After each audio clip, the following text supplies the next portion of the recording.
فرض نماز نہ چھوڑ. اللہ تعالیٰ نے روزے میں گنجائش رکھی ہے.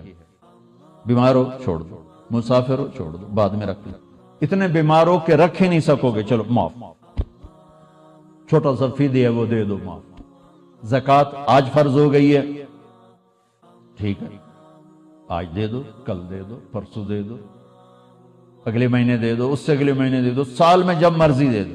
حج فرض ہو گیا ہے آج، 20 سال کی عمر میں 60 سال کی عمر تک جب چاہو حج کر لو. لیکن نماز کا ٹائم ہو گیا ہے، بس نہیں چھوڑ سکتے، پڑھنی ہوگی اپنے وقت پر. تو میری گزارش ہے بھائیو، جہاں سے بھی آئے ہو، میں ہاتھ جوڑتا ہوں، نماز نہ چھوڑ. جب تک سجدے میں سر رکھتے رہو گے، اللہ کی چھاؤں آپ پہ رہے گی، اللہ کی نظروں میں آپ ہر وقت رہو گے، اور محبت کی نظریں آپ کا طواف کریں گی.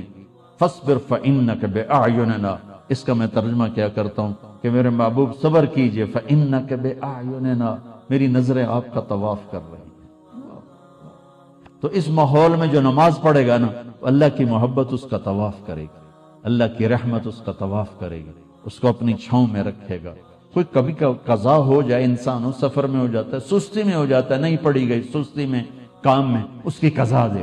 سونے سے پہلے 5 نمازوں کی قضا پوری کر کے اپنا کھاتا مکمل کر کے پھر سو، تو انشاءاللہ اللہ مہربان کریم ہے، معاف کر دے گا. اور اپنی نمازوں کو قضا پڑھتے رہو گے اس طرح، تو پھر 5 نمازوں کے اللہ تعالیٰ طاقت بھی دے دے گا، ہمت بھی دے دے گا، توفیق بھی دے دے گا. کچھ وقت اپنے قرآن کے لیے، کچھ میرے نبی کی زندگی کے لیے. فیملیز کے ساتھ ہو، ماں باپ ساتھ ہیں، ان کو عزت دو، ان کو احترام دو. اور بیوی کے ساتھ، بچے ساتھ ہیں، ان کے لیے ٹائم نکالو. اپنے بچوں کو محبت سے پروان چڑھاؤ، ڈانٹ ڈپٹ سے نہیں، ڈانٹ ڈپٹ سے نہیں، ڈانٹ ڈپٹ سے نہیں، پیار محبت سے. میرے نبی نے 7 سال گزارے حسن کے ساتھ اور 6 سال گزارے حسین کے ساتھ. 6-7 سال میں نہ کوئی نصیحت کی ہے اور نہ کوئی ڈانٹ ڈپٹ کی ہے، پیار دیا، محبت دی، توجہ دی، سارا کچھ منتقل ہو گیا اور وہ جنت کے سردار بن گئے، جنت کے نوجوان. ہم بچوں کو نصیحت کر کر کر کر ان کی تباہی پھیر دیتے، اور اتنی چھوٹی عمر میں اسکولوں میں ڈال دیتے ہیں. پتہ نہیں یہاں کیا سسٹم ہے. میں تو پاکستان کی بتا رہا ہوں. 3 سال کے بچے کا ایڈا وڈا وسطہ ہوتا ہے، اس کے سارے نیورون ہی جل جاتے ہیں، اور وہ روتا ہوا جاتا ہے، روتا ہوا آتا ہے. جو ٹائم ماں کی گود کا تھا وہ ٹائم اسکول کو دے دیا، تو وہ محبتیں ختم ہو جاتی ہیں اولاد کی ماں باپ کے ساتھ. اور ایک ماں 2 بچے نہیں سنبھال سکتی، تو ایک ٹیچر 30 بچے کیسے سنبھالے گی؟ تمہارے یہاں کا تو پتہ نہیں، ہمارے پاکستان میں تنخواہیں بھی بڑی تھوڑی تھوڑی ہیں. تو تھوڑی تنخواہ، 40 بچے، 30 بچے، تو وہ برباد نہیں ہوئے تو اور کیا ہوں گے؟ ایک ٹیچر بچوں کو سبق سکھا رہی تھی، بچوں پڑھو CUP سپ. تو بچوں نے کہا مس CUP کب ہوتا ہے؟ سپ، سانپ. کہا نہیں بچوں کہو CUP سپ. ان کا مس CUP کب ہوتا ہے؟ کہا بچوں اتنی تھوڑی تنخواہ میں CUP سپ ہی رہے گا، کب نہیں ہو سکتا ہے. تو ہماری سکولنگ تو ایسی بیکار برباد ہے کہ ہمارے کاروباری، ہمارے سکول کاروبار ہیں. کوئی ہماری نیشن کے لیے وہ کوئی تعلیم نہیں ہے، کاروبار ہے. یہاں کا مجھے نہیں پتا، لیکن میں اپنے پاکستان انڈیا کی بات کرتا ہوں. انڈیا، پاکستان، بنگلہ دیش ایک سیم کلچر ہے کہ جتنے تعلیمی ادارے صرف کاروبار ہیں، ہماری نسل کو برباد کر رہے ہیں، تباہ کر رہے ہیں. میرے نبی کہتا ہے 7 سال تک بچے کو نماز کبھی نہ کہو. 7 سال تک. 7 سال کے بعد کہنا شروع کرو. 10 سال کے بعد سستی ہو، تھوڑا سختی کرو. 15 سال میں جا کے فرض ہوتی ہے. اللہ 15 سال بچے کو فری رکھتا ہے، اور ماں باپ کو کہتا ہے پہلے 10 سال بچوں کو دے دو، ساری زندگی بچہ تمہیں دے دے. ہم بچوں کو وہ ٹائم نہیں دیتے، وہ ہمارے نہیں ہوتے. تو بھائیو، آخری گزارش یہ ہے کہ آپ 3 چلے کے تو سارے بھائی ارادے کر لو، ٹھیک ہے نا. اور میں چھوٹا تبلیغی ہوں، میں چھوٹی تشکیل کرتا ہوں. میں نے ہر جگہ بس ایک ہی تشکیل کی ہے کہ اتنا بڑا مجمع ہر مہینے 3 دن باقاعدگی سے لگا لیں. نیت کرتے ہو؟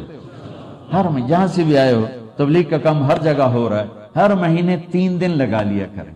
کبھی ناغہ ہو جائے کوئی بات نہیں، ہر مہینے 3 دن، ٹھیک ہے؟ نیت کرتے ہو؟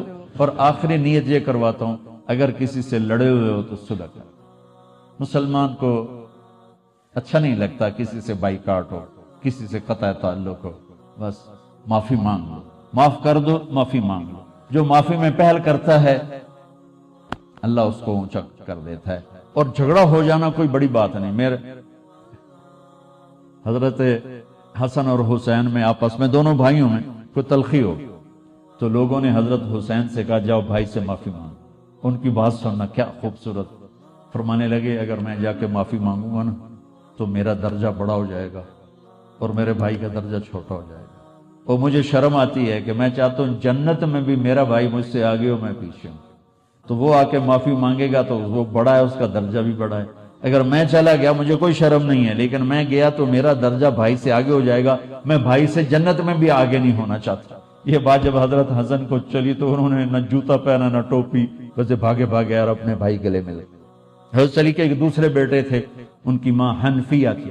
یہ تو حسن بن فاطمہ ہے, حسین بن فاطمہ, وہ محمد بن حنفیہ تھے. ان کا اور حضرت حسن کا جھگڑا ہو گیا تو حضرت محمد بن حنفیہ نے حضرت حسن کو خط لکھا کہ میرے بھائی آپ فاطمہ کے بیٹے ہیں, میں حنفیہ کا بیٹا ہوں. تو جیسے میری ماں فاطمہ جیسی نہیں ہو سکتی, میں آپ جیسا نہیں ہو سکتا. آپ میرے بڑے ہیں, آپ آ کے مجھ سے معافی مانگ لیں تاکہ آپ کا درجہ بڑا رہے. اگر آپ نہ آئے تو پھر میں آ رہا ہوں معافی مانگنے, پھر میرا درجہ بڑا ہو جائے گا اور مجھے شرم آتی ہے کہ میرا درجہ آپ سے بڑا ہو. تو اتنے بڑے گھروں میں بھی کھٹ پٹ ہو جاتی ہے. کھٹ پٹ کا کوئی مسئلہ نہیں, نہیں اسے بولنے نہیں. تھوڑے پنجاب بھی